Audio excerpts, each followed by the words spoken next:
Good evening, everybody, and welcome to our second webinar. And really great to have so many of you with us already this evening. It doesn't feel like a quarter, does it, Paul? Since our last No, it really doesn't. at all. It's quite scary, I must admit, isn't it? It's flown by, absolutely flown by. It has indeed. It has indeed. But drop us something in the chat, just saying hello. Good to see all the people here. Some attendees that I recognise already from last time. So welcome back. Great to see you guys joining us again on this live webinar, which we're going to go through a few exciting bits, aren't we? Tonight, Paul. So let me just a lot to go through. Get on with the show as such. So just a little bit about ourselves, who we are. That's what we're going to go on to. Bit of a marketing update, both on the sales and the lettings market over the last 3 months. We're going to touch slightly on the Renters' Rights Bill, which I'm sure some of you will have some questions or queries about, which you can fire along to us. And then we're going to do quite a large amount on routine visits and how they can keep you protected, basically. And Paul's going to get really stuck into that one, which is great. So first of all, a little bit about myself and Paul. Over 35 years of sales and lettings experience between us. I must admit, it was my 10th year back at Boyden's this August, so 10 years back from university. So I can't believe I've been part of family firm for 10 years now, which is quite scary. Sold in excess of £200 million worth of property, both professionally qualified, and also we have done some industry coaching and speaking to other people within the industry of our knowledge and expertise. Company as ourselves, Boyden's, you might not be aware of ourselves. We're established letting agency and sales agency, heritage dating back to 1966. My granddad actually set up the firm, bless him, in 1966. Dad took on the firm, I think it was, he got involved in 1976. And actually, this week marks quite a special moment for Dad as well. He's actually taking up a more of a chairman role, whilst I'm taking up the reins of managing partner or managing director on the day-to-day running of the company. So it's really exciting that it's now kind of third generation, and we're still striving forwards, and many more years to come. So exciting month this month for us all, and that's a little note from Dad there. With over 45 staff, Boyden is well placed to attend to any real estate requirements, and we're I think that's a very true word, wouldn't you say, Paul? Absolutely, 100%. I was just noting you got far less hair in that previous picture, Phil. Well, let's try go back quickly. Yeah, that was pre-COVID. That was pre the COVID locks, that one. So although I think I've had a bit of a trim since the last webinar. So less of a beard since the last webinar anyway. But our services, just a little bit of an outline there for you guys. Obviously sales, lettings and management.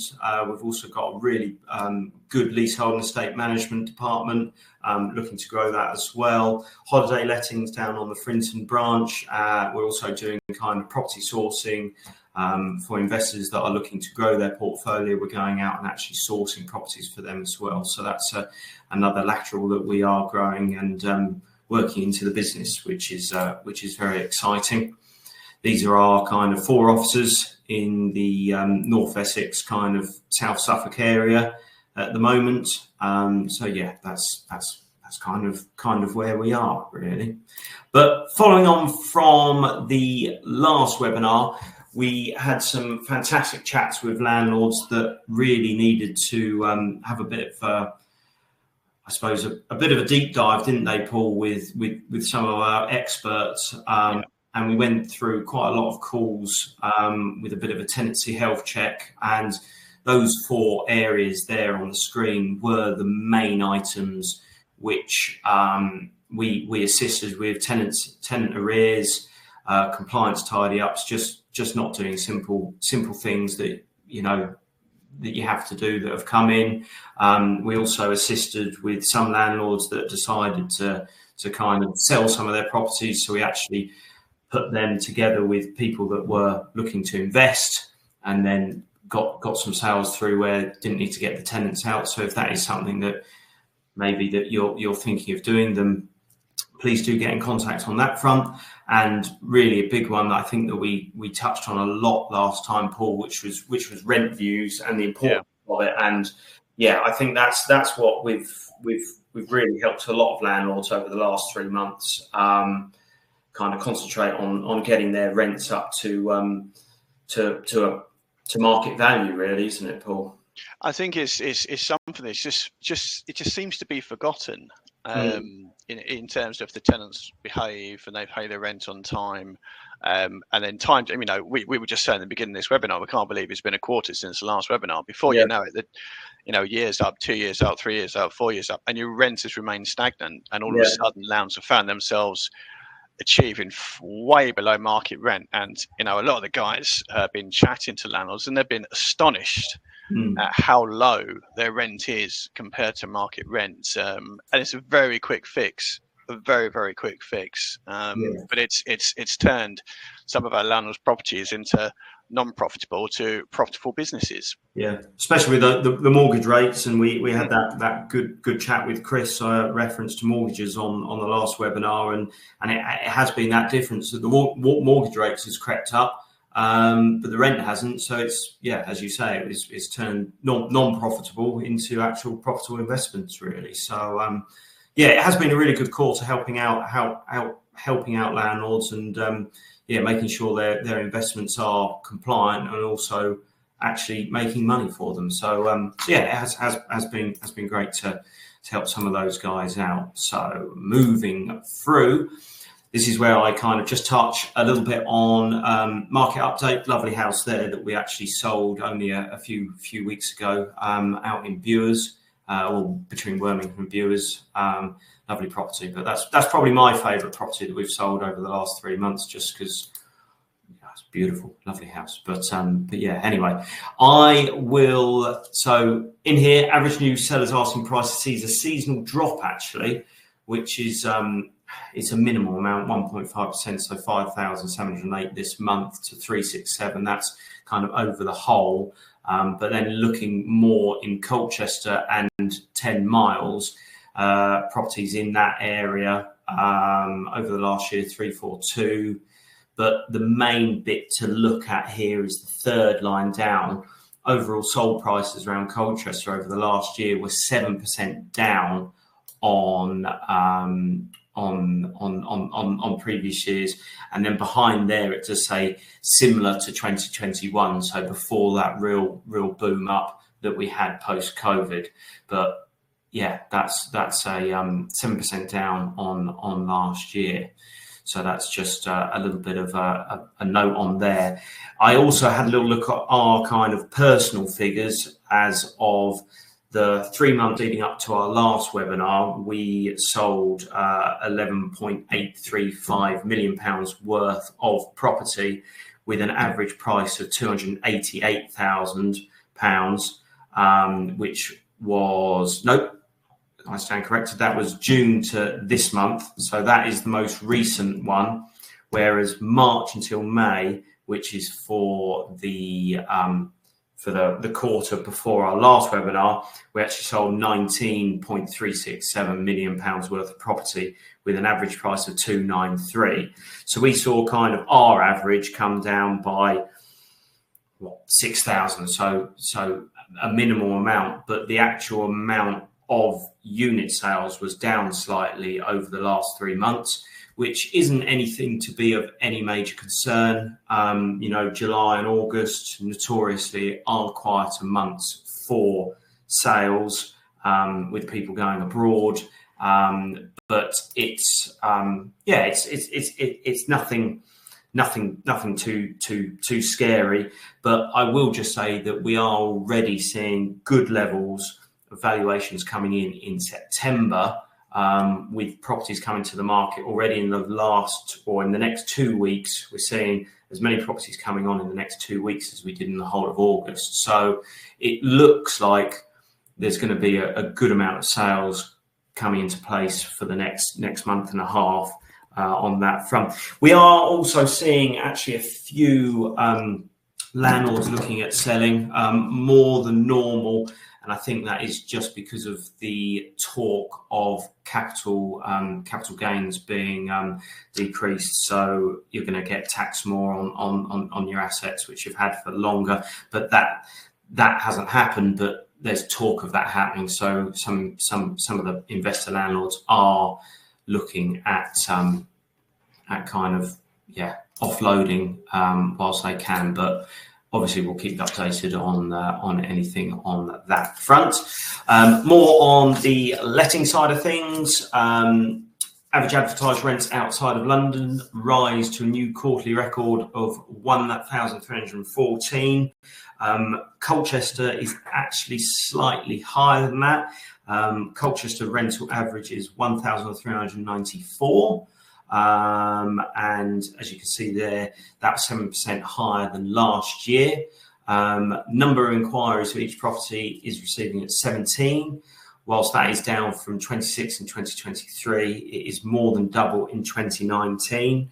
And speaking to the guys downstairs on the front, they have seen that in reality that there are less applicants, but there's still multiple applicants for each property.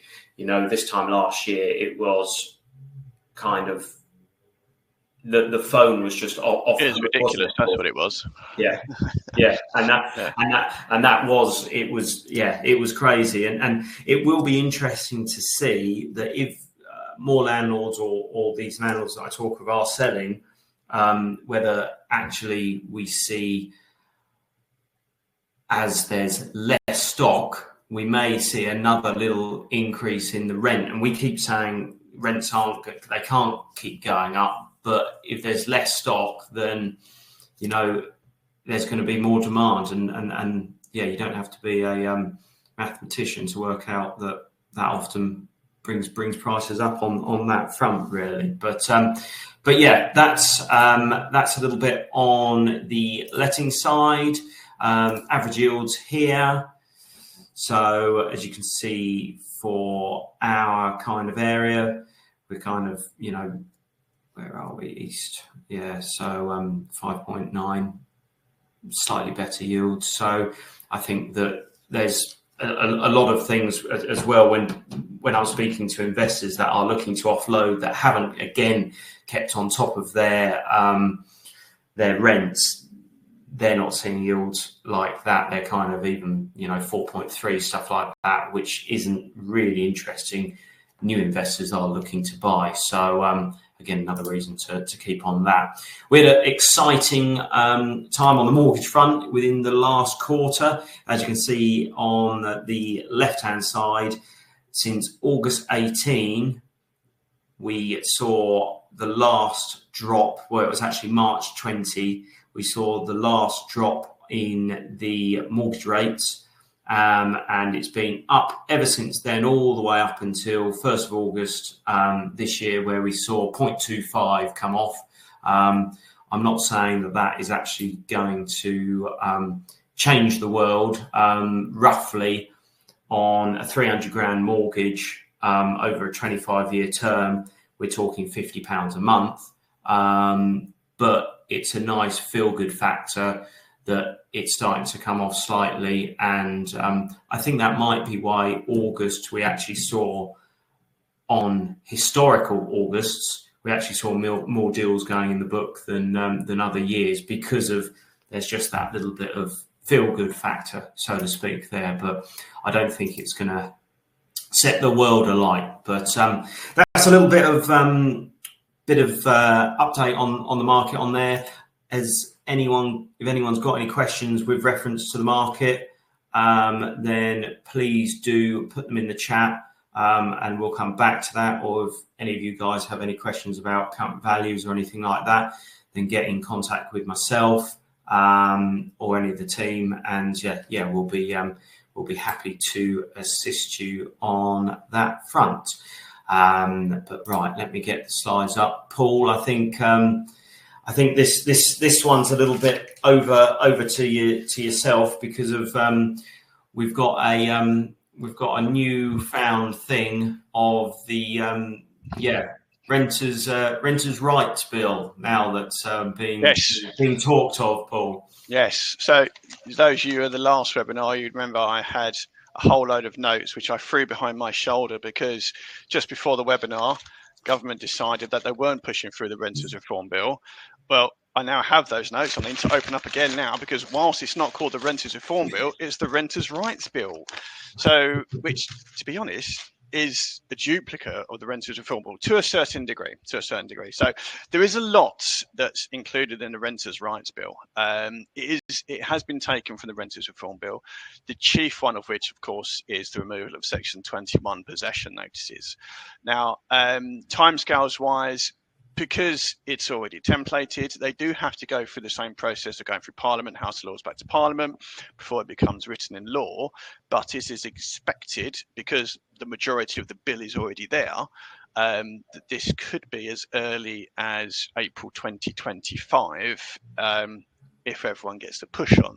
But just briefly, there hasn't been a huge amount of information coming out, and it's just been little snippets. There's been no guidance as such, and generally guidance doesn't come out until a couple of days before the bill drops. But what we know so far is that Section 21s are going, 100% they will be going. What we don't know is when they will be going. Now, the bill may become law, but that doesn't necessarily mean Section 21s will be abolished from the first stage of the bill. You remember when the Conservative government wanted to remove Section 21s, they said they weren't going to do it until they reformed the county court, but they didn't actually explain what the reform looked like. So we didn't know what were the KPIs for reform.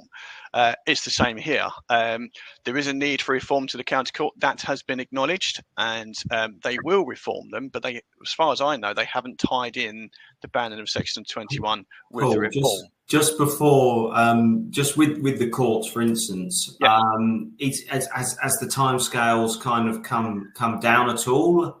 Really? No. I mean, to be fair, they haven't got worse. Haven't got worse, which, as with all things housing, there's seasonal peaks and troughs. So you'll find middle of the year, there aren't necessarily huge amounts of county court claims. So there's just, it peaks at the end of the year and the beginning of the year, but the middle of the year, it's not so bad. That said, we are still looking anywhere between 4 and 6 months to get a hearing. Okay. So you imagine your tenants, by the time you've issued your Section 8 notice, your tenant owes 2 months rent arrears. If you issue proceedings at that very date, which is the earliest opportunity once the Section 8 is expired, you're still looking at between 4 and 6 months before you get to sit in front of a judge. Let's assume that you get, 14 or 28 days possession notice. That's another month. Let's assume the tenant don't go, you have to get a bailiff. That's another 4 to 8 weeks. So it very quickly builds. But the idea of reform in the county court is that they're trying to digitise a lot of it. But the issue that you've got with a Section 21 possession notice, currently we issue the notice, we secure possession of property, job done. If the tenant refuses to provide access, you go down the route of accelerated possession proceedings. You don't necessarily have to have a court hearing. It's just a rubber stamp exercise for a judge. By removing Section 21, you have to rely on Section 8 and the various different grounds under that piece of legislation to secure possession. Well, Section 8 requires a court hearing. So every time a landlord wants to get possession of the property, regardless of the reason, could be they want to sell it, could be they want to move someone in, whatever it might be, a court hearing is required. And that's the issue. So if you think there's all this talk about all these Section 21s that have been issued, which, to be fair, I do not agree with. And if you speak with the vast majority of the people in the industry, they do not agree with it. And we do often scratch our heads and wonder where Shelter has got all of this information from. because why would a landlord issue a Section 21 to a tenant? The landlord is renting a property because they want an income. They're only issuing it for a legitimate reason, not to be awkward. So anyway, that's by the by. Moving back to the Renters' Rights Bill then. So basically, Section 21 will be going. They will be looking to enhance tenants' rights, so empowering the tenants to challenge things like the request for pets, which we all know was in the Renters Reform, challenge things like rent reviews. So they'll build in a tribunal system so that the tenants can refer that. Details of that will follow in due course. They are introducing a decent home standard to the private rental sector. So alongside the Fit for Human Habitation, along HHSRS, along Section 11, we're going to have another piece of legislation all about maintenance and housing. They'll also be looking to enforce Awaab's law. Now, this is something that is enforced in social housing. Some of you may know the tragic story of Ishaq Awaab, who was a 2-year-old child who died back in, I think it's 2020. It was in social housing. I think it was up in Manchester. The property had massive mold issues and he died as a result. That piece of legislation currently works with social housing. They are now looking to bring that into the PRS, the private rented sector. Now that in itself is quite a big thing, because what it does, it actually changes the way that a landlord looks after a property. But we're going to Awaab's law a little bit later on, but that will be look to be enforced. They're establishing a new ombudsman, so that there is an authority that will be able to govern disputes between landlords and tenants. Not just agents. All agents have to be part of an ombudsman, but a landlord will also have to register with an ombudsman. And I'd imagine that will probably come with some sort of license fee as well. And then they're just basically spending a lot of time strengthening local authority enforcement powers, because it will be the local authority that will be essentially enforcing the Renters' Rights Bill. So a lot going on. There's nothing that is a real, from what I've seen, Paul, nothing that's a real game changer or something that's new from the bill that we were expecting, is there really? Only Awaab's law. One of the difference between the Renters Reform and the Renters' Rights Bill is with the Renters Reform Bill, you might remember that they were actually doing away with fixed term tenancies. Tenancies were basically becoming periodic tenancies with immediate effect. Therefore, your tenant could move in, a couple of months later they could move out without penalty.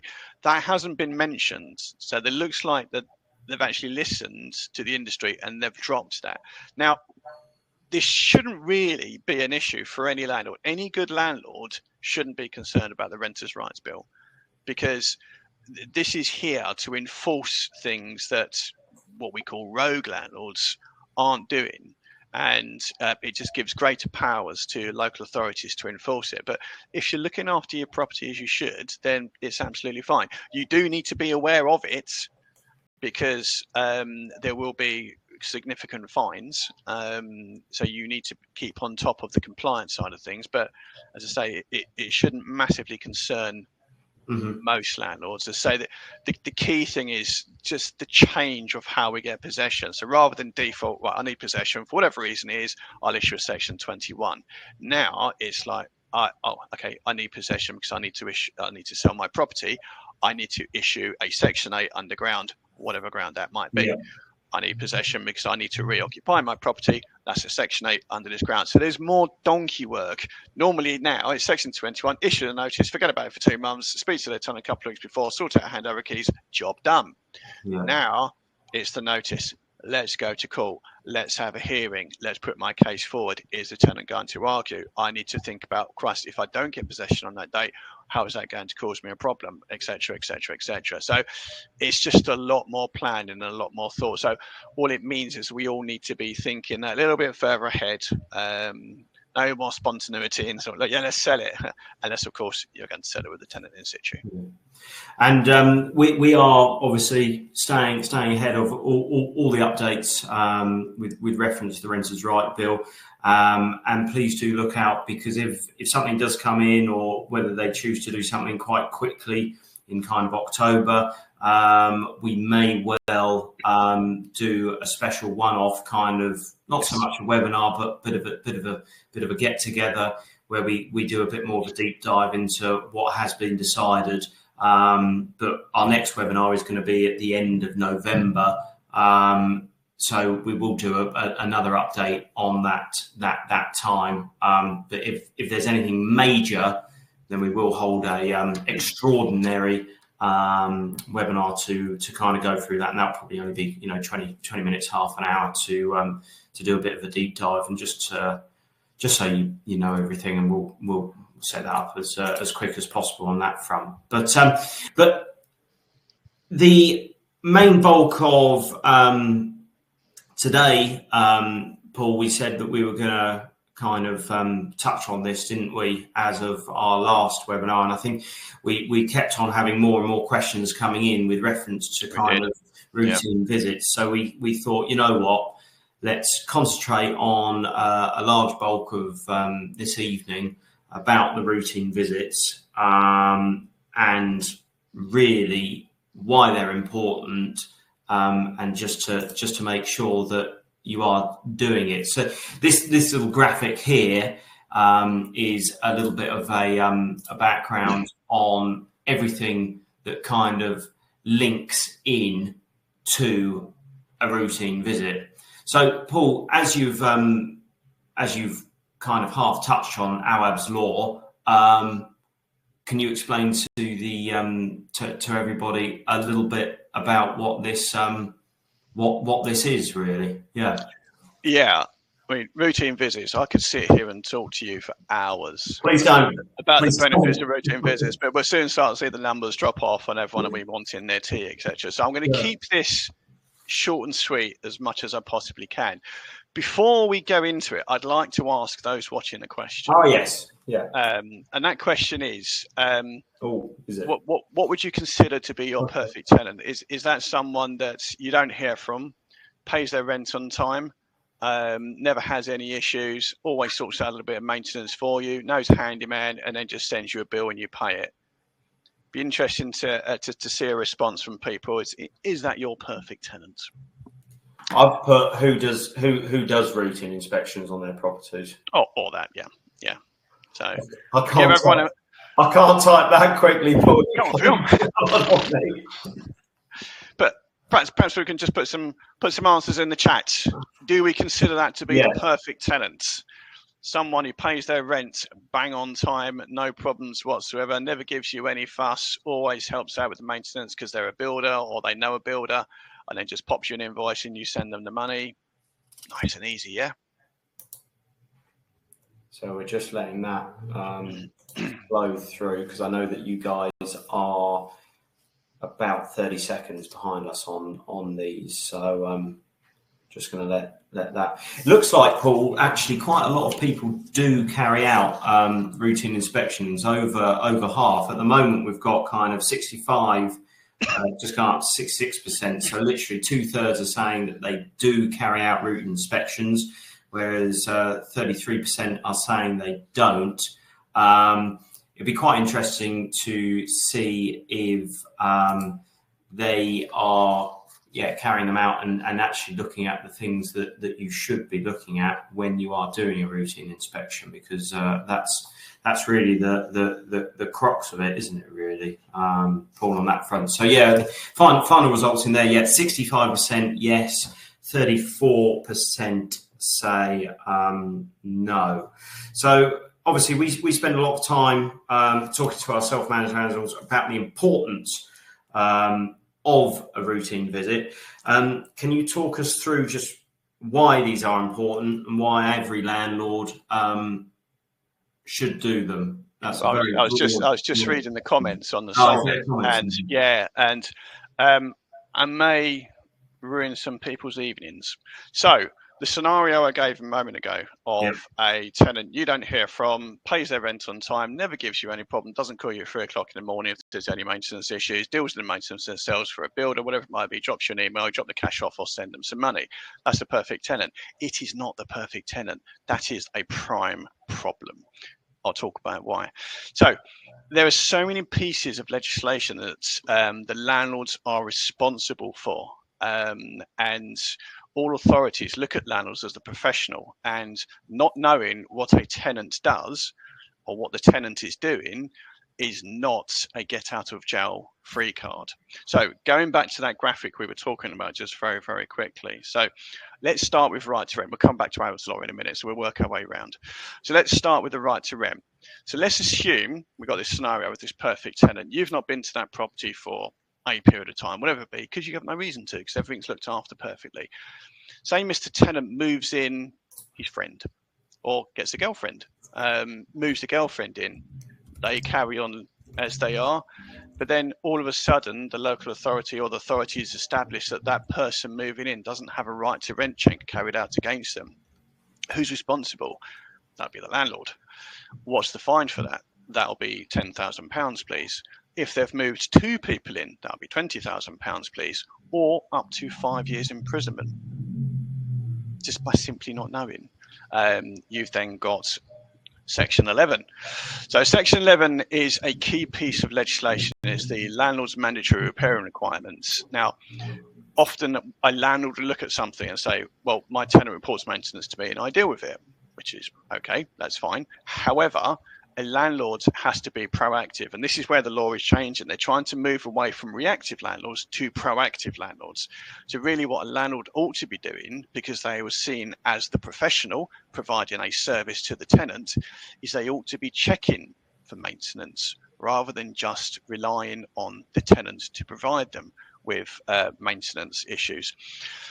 So if, I don't know, say there was a path leading up to the front door of the property, and that path was all crumbled up and it was all broken, concrete broken, etc. And a visitor, maybe a postman, whether it be a visitor to the tenant, fell and broke a limb, then there's liability on the landlord under the occupiers liability regulations, because the landlord should have known that front path was all broken up. Just because the tenant didn't tell him, that doesn't mean that the landlord is a get out of jail free card. So it is responsible. It's important that a landlord knows everything that's going on in the property. And we're going to go for a bit more legislation. There is the Proceeds of Crime Act. This is a massive one. There were some cases a couple of years ago where I think it was up in Manchester, where a landlord let a property to a tenant, perfect tenant, didn't hear from him, paid his rent on time. The tenant was actually selling alcohol and tobacco from the property. The neighbours complained to the landlord about this, but the landlord decided to disregard it because the tenant was a good chap, never caused him any issues. And then what eventually happened is that the authorities got involved. They established that there was alcohol and tobacco being sold from the property, and the landlord found himself liable because he is responsible for the actions of the tenant. Just simply not doing a routine visit and not checking wasn't his get out of jail free card. He was responsible. So that property was seized under the Proceeds of Crime Act. First, it was a seizure notice was put on it for X amount of months, which means the tenants and landlords couldn't access the property, so the landlord lost rent immediately. Then, because there was action taken on the Proceeds of Crime Act, the landlord had to repay all of the rent that the tenant had paid them for a period of time back to the authorities. Again, so that's kind of 9 months rent basically, Paul. Is that? I think it was nearly 2 years. I think it was about two years rent, yeah, which is a substantial amount of money. Could have been easily resolved. A routine visit could have been carried out. So the landlord could have checked, seen there was a problem. If he didn't have the confidence to deal with it, he could have alerted the local authority. And by alerting the authorities and working with the authorities, he would have been fine. But choosing to ignore it and choosing just to leave it over there, that created an awful problem for him. It's exactly the same with the Misuse of Drugs Act. We've all heard of cannabis cultivation in lofts, etc. But landlords not particularly interested, or landlords not carrying out a routine visit and therefore not seeing the telltale signs of cultivation in lofts, such as locked lofts, curtains being constantly drawn, an odour, perhaps some very edgy tenants, some dodgy wiring going on, very cagey, not keen for you to come into the property. There are a massive long list of the telltale signs, but simply ignoring them doesn't mean that you're not liable, because you are, and you can be prosecuted. So basically, you are considered a manager of the premises as a landlord, and therefore you could suffer consequences under that piece of legislation.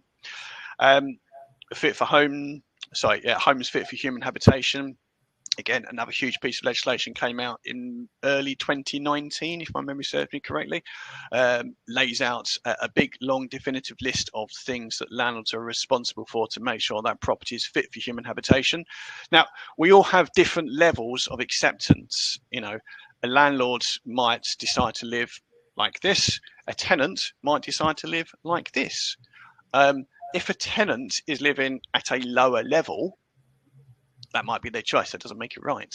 And therefore, there is a standard which is here. And if a tenant is living below that and the landlord doesn't recognise that and take the relevant action, then the landlord can be prosecuted as well. But moving to Awaab's law now. So this, as I said, this is going to change things slightly. And the reason we're talking about routine visits now is because they could potentially mandate regular property visits and reporting. So that's the key thing here. It's not just the visit, it's the reporting and making sure that you are looking for various things and you are reporting what you see. So what it will also do is it will add timelines to things. It will set a set template. So let's assume the tenant reports some mold. What you might do at the moment is say, okay, fine, no problem. I'm in the area in a couple of weeks. I'll pop in and take a look. That will be unacceptable. You need to arrange for a professional to go in as quickly as possible to assess the damage. And then you need to get the report back. You need to share that report with the tenant. You need to constantly update the tenant. This is what we're doing, etc., etc. If it's established that the mold is a result of the tenant's lifestyle, you need to guide the tenant, provide the tenant with the necessary means to reduce the amount of mold that's being produced. It's communication. Is there, Paul, because obviously there's lots of companies out there that specialise in damp and mould, but it's not necessarily a regulated thing like a gas safety check is. You become a gas engineer and you get gas safe. So with that, is there a certain requirement that there needs to be a certain specified or kind of someone that is up to a certain standard to kind of put a letter or something forwards? No, at this moment in time, I think if you had mold in a property, okay, and you sent a cleaner to clean the mold off, and then the mold were to return, the actions that you've taken wouldn't be sufficient. If you had a mold in a property and you sent a damp specialist, timber and damp specialist, whatever it might be, or mold specialist, and they are out there to investigate and try and establish the root cause of the mold, because that's the key thing, trying to establish the root cause, whether it's a defect in the property or whether it's the lifestyle of the tenant. You need to establish what that root cause is, because then you can move on to what it is that you need to do. But as I say, the whole process now is very strict timelines. You have to do this by this, you have to do this, you have to do this. And that will be enforced quite vigorously, I should imagine. That at the minute forms part of the Renters' Right Bills. That's when they're looking to enforce Awaab's law into the PRS. Again, we don't know when that is. But what it does mean, it means we need to be actively managing properties, and self-managed landlords can no longer just say, that's fine, my tenant's been in there for ages, I just let them get on with it.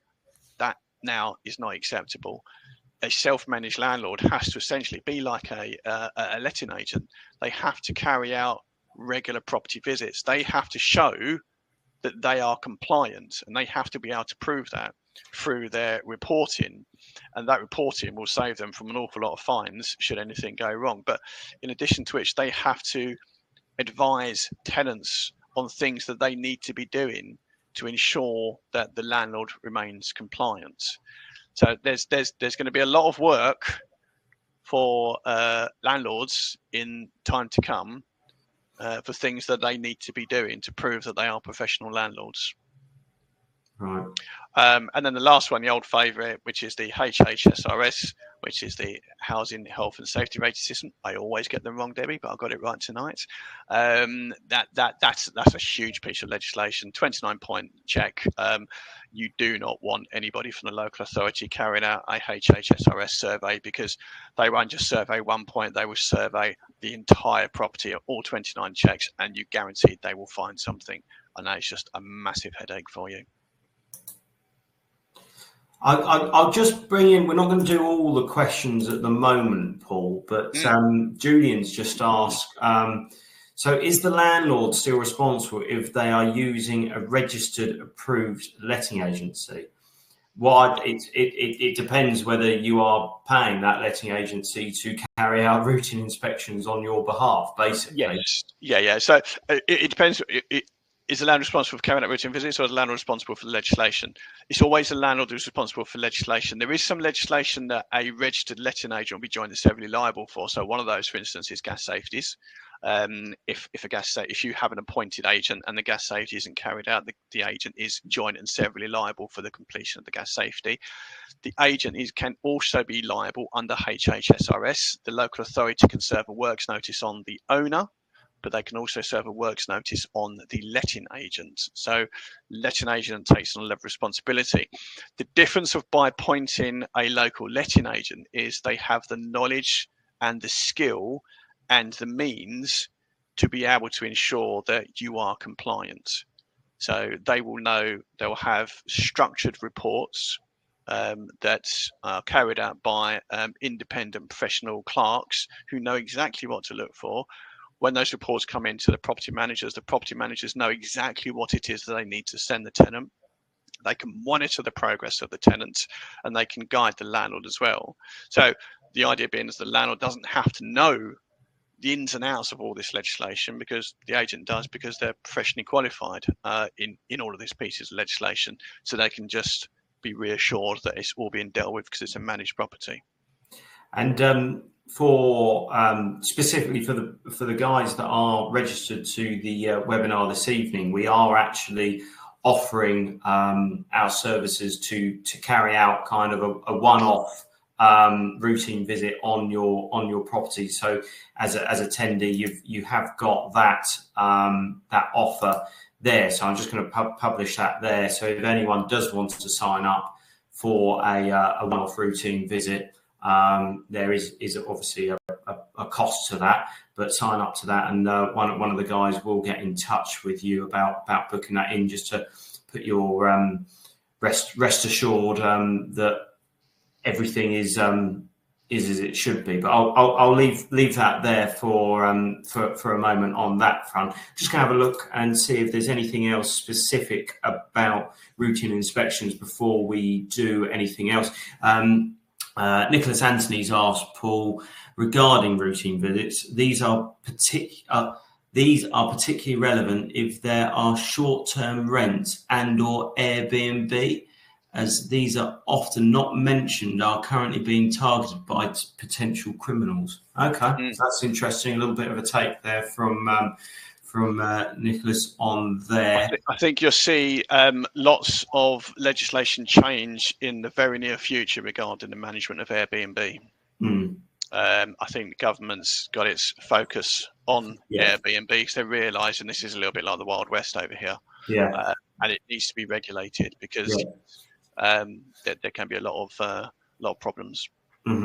Helen Newman has asked, what is an acceptable regular visit? So I think what Helen probably means there is an acceptable kind of time frame as to it. So so the industry acceptable is say every quarter to every 6 months, but it really is so if we did a routine visit and we noticed there were some issues, but they weren't of massive concern, I would definitely do another one in a quarter. If we did a routine visit and there was something of considerable concern, then we put the tenant on notice to address said items, and we'd be doing another routine visit in 2 to 3 weeks' time. But more often than not, they're carried out every 6 months. I think anything more than that would be a breach of the tenancy, which is the quiet enjoyment of the tenant. Thank you very much. Bear with me a second, Paul. Just seeing if there's anything reference to any questions on there. See the job.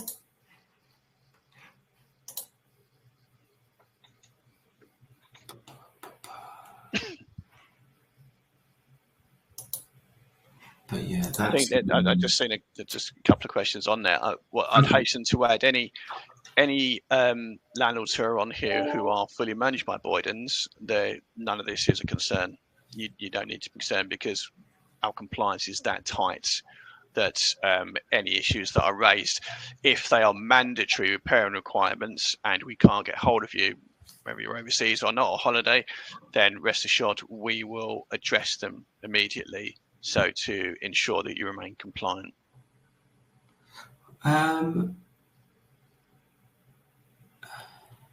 Jane Harris, I think this is a bit of a...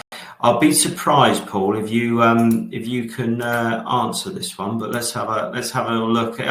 What about oil tanks sited too near to fencing, etc., but about 5 years installed? I'd say that's more of a building regs issue than anything on that front. But I'm not aware of there being an issue of the oil tank being fitted to near fencing. It's mainly the flue.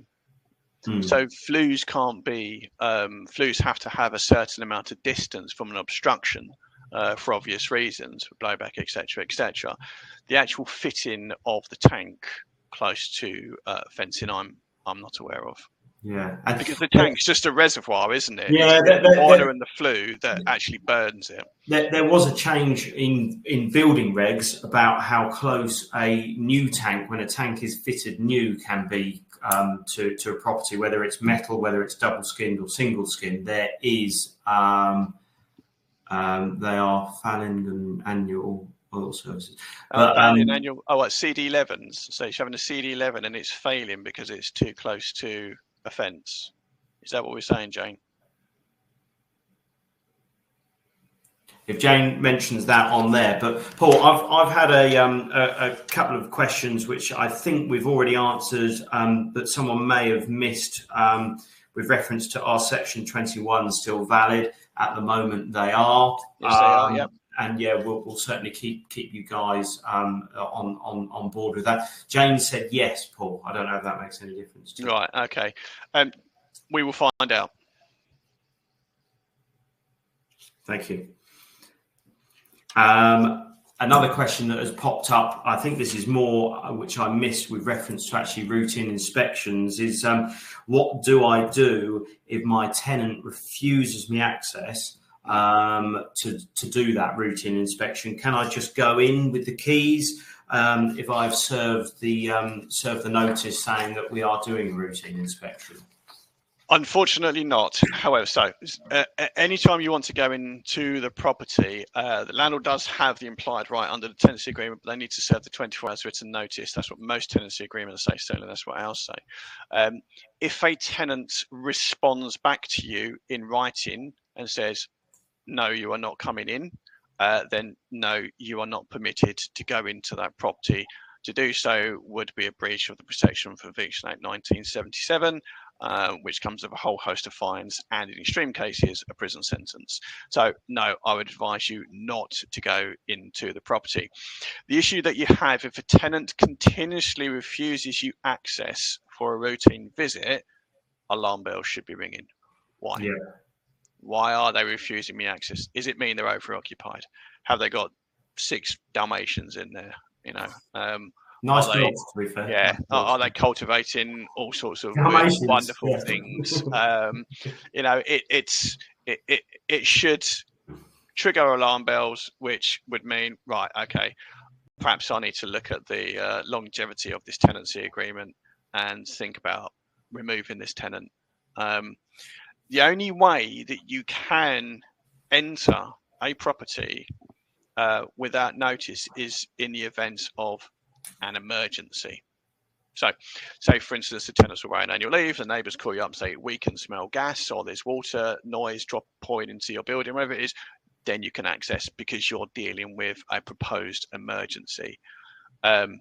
Thinking a tenant's growing weed is not a proposed emergency, so it doesn't give you the right to access it. So it would just trigger alarm bells for me, and I would want to know why, and I would be considering the longevity of that tenancy. Thanks, Paul. Thank you. It's important to note, guys, that we have kind of moved into a bit of a question and answer for the last kind of 10-15 minutes of the webinar this evening. So if you do have any questions, queries, then please do drop them in the chat, and we can go through that. If you're having any issues with your current tenants or any questions or queries, then yeah, drop them in the chat, and we'll go from there. But these questions, I say, have come up in the recent days before, where attendees have asked those in preparation. Do I have to give my address to my tenant, Paul? Yes, you do. Section 47, Landlord Tenant Act 1985. So you should be putting your address on all communication. It should be on the tenancy agreement. If it's not, and your tenant writes to you with what's called a Section 1 notice, you're legally obliged to give your name and address within 21 days of receiving that notice. Super stuff. Super stuff. We keep banging on about making sure your rent is up to date, but hypothetically, I'm a landlord. I had my lease renewal in July, and I put it up by £5 because I like the tenants, but I didn't want to scare them. But now I've heard from you, Paul. You've said you need to get your rent up. So market value is, £200 more. Can I serve my notice and do that now? Can I do that? No. So you're only allowed at the minute to increase the rent once a year.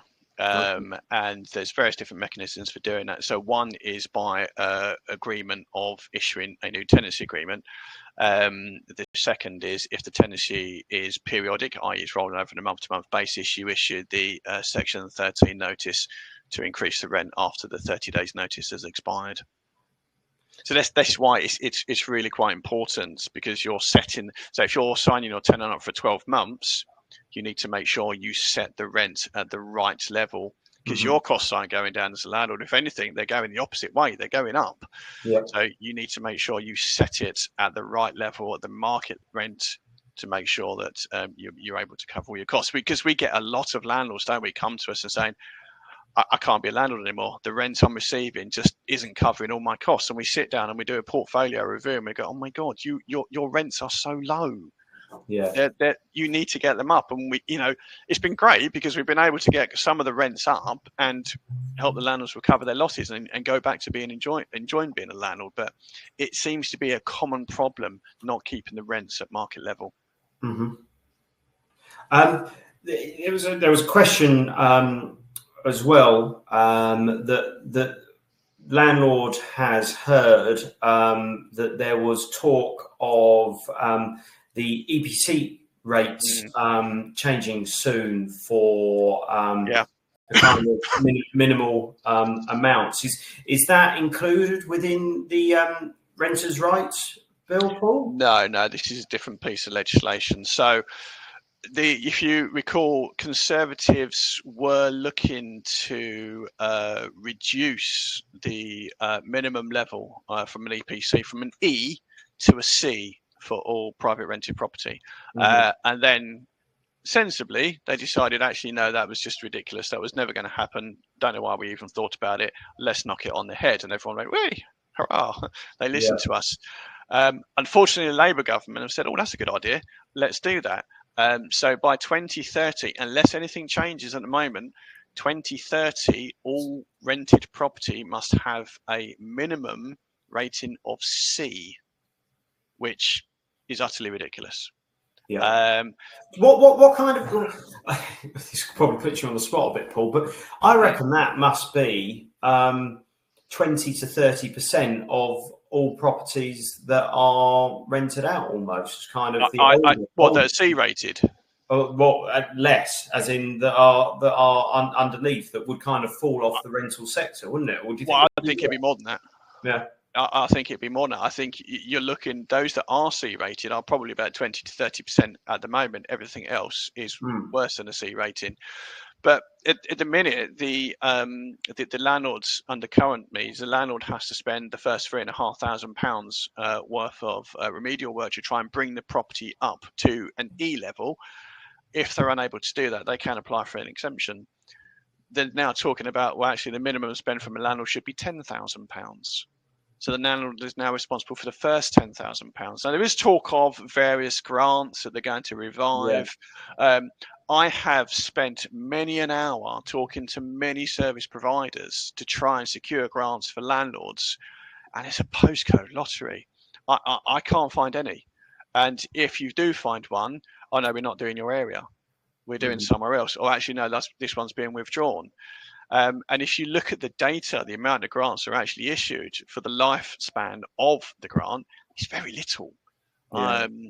Very little indeed. So this is quite a concern. And it's something that really landlords should be thinking about now, because, we're tailing towards the end of 2024. 2030 is not that far away. So from a budget perspective, I think as well, especially if people are looking to grow their portfolio, it's certainly something to keep an eye on there. If they're looking for a medium to long term investment, it's kind of 10 to 20 years. That's going to be in the place. So you don't want to go and buy a single-skinned, solid wall Victorian cottage that is, you want to in the middle of a conservation area or something like that, really. So, But to add to this, they're also possibly looking to change the whole EPC reporting process. Now they call it, the home energy model. And in April 2025, they're looking to ditch the current EPC rating process, which works on efficiency of the property, and they're looking to grade the property on the total carbon footprint of that property. Okay. So you might see the way that property is graded change. So you might see more Cs being issued. We just don't know. We don't know until it happens, but that's not a million miles away. So we'll see what happens from that. But yeah, I think the common thing is a lot of landlords will say, well, I've got gas central heating, my property's fine, blah, blah, blah. Actually, it's better to have electric heating because they are considered more efficient than gas heating. And that's a common problem that landlords have, especially when they buy a property and they do it up, they fit it all out with lovely gas central heating, they get the EPC back and it's a D rating. And they're like, well, why is it a D rating? And the assessor says, well, you should have fitted electric heating. It's far more efficient. Ian's asked a question which we might have to get our experts in the block management to come back to you. But if you add a little bit more in, I manage a block of flats, some of which are let out by flat owners. Does the tenant legislation impact on the block management company? Ian, the block of flats that you manage, do you manage the lets within those? Because if you just manage the whole block, then no. But if you then manage some of the individual flats, then obviously you'll have liability in those fronts. But yeah, I don't think you would on that front. Ian Sams, do you think the government will put limits on rent increases, Paul? There was talk of that, wasn't there? Rent caps, yeah. There was talk of it. There's various lobbyers saying that they should. there hasn't really been a massive interest from government to start looking at rent caps. To do so I mean, it's a massive operation to do it, and you can't just do it. You have to monitor it and follow through with it, etc. But no, at this moment in time, I don't think there will be. Yeah, it's kind of gone quiet, hasn't it, on that front? Because that was, thank God. Yeah. Terence Wallage, if the property is leasehold, the leasee is not able to install cavity wall insulation or loft insulation, how do they get to an EPC rating? Well, there's some properties that you will not be able to get it to a C rating. You can apply for exemption if the overall landlord doesn't give you consent. So if you have a head lease that doesn't provide you with consent to do certain things that are raised in the EPC, you can apply for exemption as a result of that. Thank you. So I think people are having a bit of a chat with reference to oil tanks on our feed. So feel free, guys, to keep doing that. Yeah, thanks, Ian. Do not manage tenancies. No, don't need to worry there. Paul, I'll ask you a simpler question whilst I read that big one from Mark there. Yep. Do I have to let my tenant have a pet at the moment? No. Nice and simple. When renters' rights bill comes in there, you can't just say no. You would need to have a discussion and provide them with a valid reason for not being able to have a pet. And there could be, if you've got a property in a block of flats and the head lease doesn't permit pets, great, you can just say that. Or if at some point you were looking to reoccupy the property and you had an allergy, you can say that as well. But at the moment, you can't just say no. But just bear in mind, the idea being is that a tenant can argue your response and take it to a tribunal. One, Mark's question, I'm going to condense it down a little bit with reference to registering about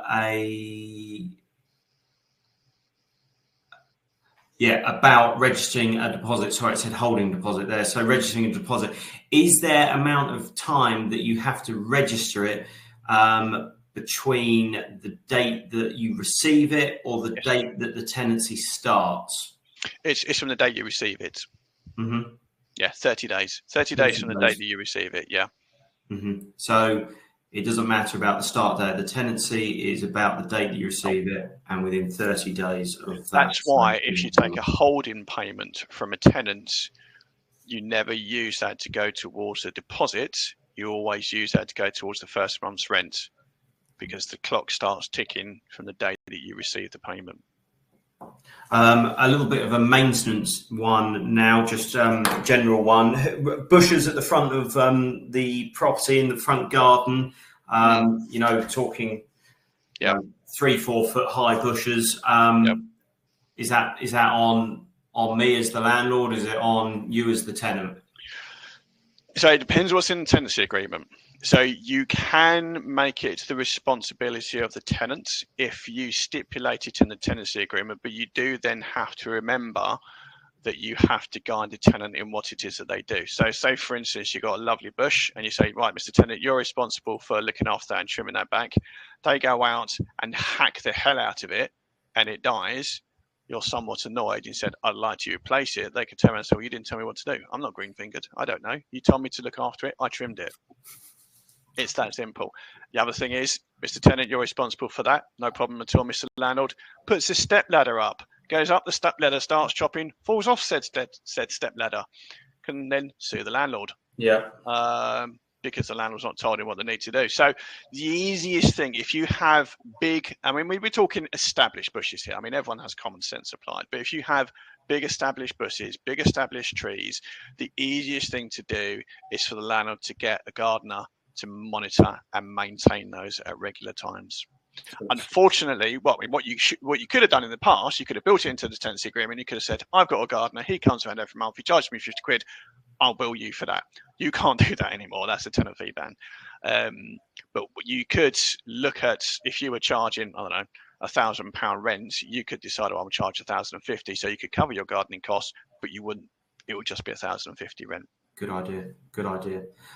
Paul, I'm just gonna. We've been on for just over an hour now, so I think we're just going to take one or two more questions. But I'm just going to drop in on the chat there that if anyone does need a kind of a free tenancy health check on one of their properties, then there is some limited space on this over the next week for some of our guys to go through your own properties and just make sure that you're up to speed with anything like registering the deposits, those kind of things, you know, all those kind of bits. So please do register that if you do want to speak to anyone on that.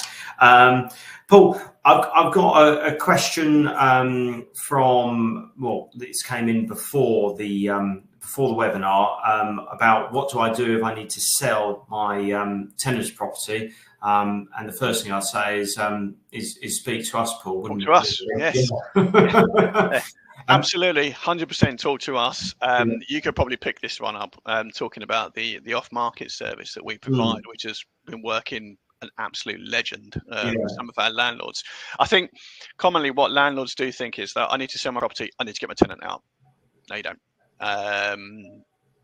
Phil, do you want to? Yeah, best thing to do is really to kind of power up that investment as well as possible. Get ourselves involved to make sure that A, you are compliant with everything, and two, to make sure that it is making the best money that it possibly can.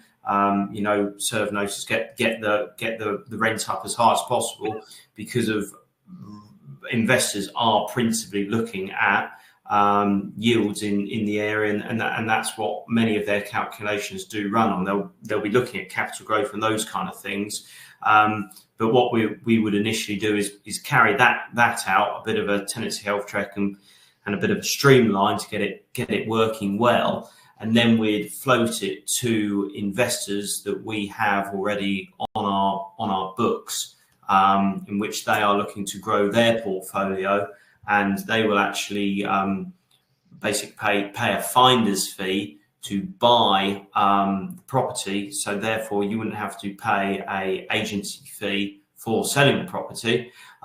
We'd usually look to float that on the off market, so to speak, for between 6 and 8 weeks. And if we're not getting an interest at an acceptable amount for the landlord, then that will go down the process of going on the open market, serving the tenant notice, and selling it in the normal fashion. But it's always best, if you are looking to sell your investment with a tenant, is to go down the easy route first. You're not missing out on anything. Doesn't cost you anything, so why not try it? Yeah. And the added benefit of that as well is that if you are serving notice on your tenant to get your tenant out, and your sale takes 6 to 7 months to go through, that's a void loss that you've incurred. Yeah. Selling it off market, you could just keep the tenant in situ, keep receiving the rents. Yeah. As you said, the beauty is you don't pay the estate agency fee. Yeah. So, quid's in. You've got no void period, which exactly. I think the most recent update from Gemma and Sophie, our sales progressors, they're saying freehold properties circa 6 months, and some leaseholds now up to kind of 6 to 9 months, with managing agents that are taking best part of 2 months just to return feedback from one inquiry and stuff like that. And if there's multiple inquiries, it can soon take ridiculous amount of time on there. But yeah, last couple of questions on there, Luke T. Interesting point on taking a holding deposit and putting it towards the rent, not putting it towards the deposit. It could leave people vulnerable if the person isn't moving in for a few weeks. And I think the key thing is, if you get deposit legislation wrong, if you don't register deposits, it causes you no end of problems. If you don't issue prescribed information, you can't get possession of the property. And not only that, an informed tenant can sue you for 3 times the deposit, or up to 3 times the deposit amount, plus the actual deposit amount as well. So it becomes very, very costly for a very simple administrative error. Nellie Morley, is it better to sell a house with a sitting tenant or vacant possession with owner occupier? Principally, it depends what you're hoping to achieve out of it and whether it's a good investment. If there's a tenant in there that is paying £500 a month and the property's worth 300 grand on the open market, an investor's not going to buy it for that amount. So you'd kind of be forced to go down that route unless you would sell it for a vastly reduced price than the open market value kind of thing. As long as you said, as long as you can power up the investment, go through the tenancy health check, speak to one of the experts that we have here, power the property up, make sure the yields, make sure the returns are correct. You'll have a good investment sell. Yeah. Last question on the evening from Alex. Can you please repeat what you said about what can happen when there's an additional person living in the house who is not on the tenancy agreement? I love that. Going back to the. That's right to rent.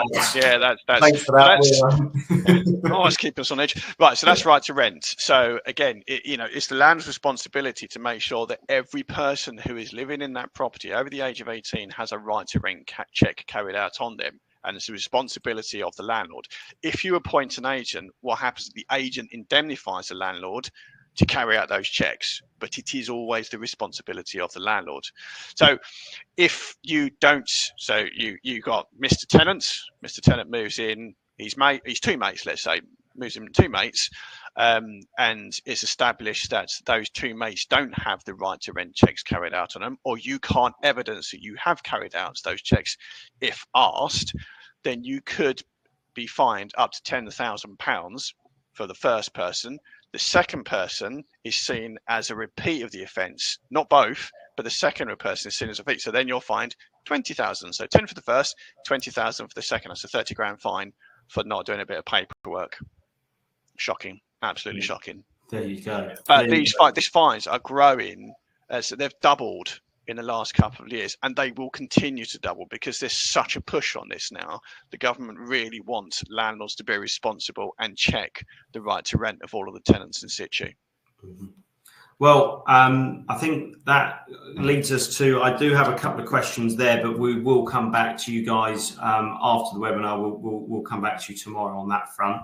But I think that concludes the second webinar, Paul, unless you had anything else to add this evening? No, I would just encourage every landlord who's here, speak to your landlord, colleagues, friends, whatever it may be. If you're not carrying out routine visits, remember what I said, this is a perfect tenant. That is not the perfect tenant. That is the worst tenant you can have. Get some routine visits carried out. If you don't know what you're looking for, speak to us. If you want us to do it, speak to us. We'll happily sort it out for you, but get them sorted. Super stuff. Well, thanks everybody for joining us. We've seen a good numbers of you here this evening. So yeah, I'm going to turn my camera off and mute myself in a moment, but I'll leave that little form there for a request a routine visit for a few minutes, and yeah, hopefully many of you will come and join us in 3 months' time, and yeah, we'll go from there. Thanks a lot, guys. All right, cheers. Bye, everyone.